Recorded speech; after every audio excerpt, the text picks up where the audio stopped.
Driver ng bus, ang kanyang konduktor at mga nakagitgitang rider nagsapakan sa isang road rage incident sa Quezon City. Nasa Camp Crame si Allen Ibanez para sa buong detalye ng balitang yan.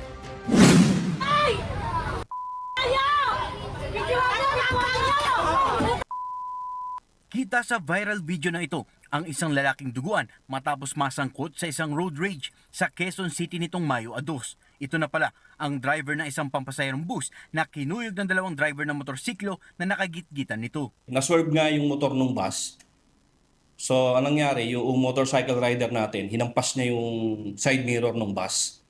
Hinabol ng bus yung motorcycle riders natin. Nangyari ang insidente sa kahabaan ng Quirino Highway malapit sa Asuncion Drive kung saan nagpang-abot ang dalawang panig matapos kumprontahin ng driver ng bus ang nakamotorsiklo.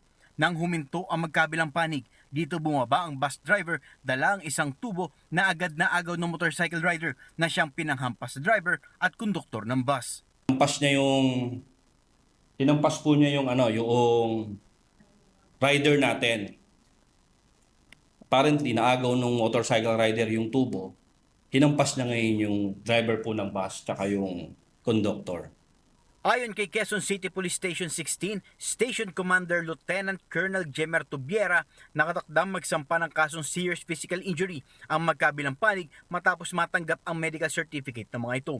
Tukoy na ng pulisya ang pagkakakilanlan ng dalawang sospek na napag-alamang magkamag-anak na nagtamo rin ng sugat sa katawan. Yung drivers po natin at conductor ay nagtamo po ng injury sa kanang bahagi ng kanilang mga ulo. Yung motorcycle rider naman po natin ay sa kalimang bahagi po ng kanyang balikat. Mula sa Camp Crame, ako si Allen Ibanez nag-uulat. Maraming salamat sa iyo, Allen Ibanez.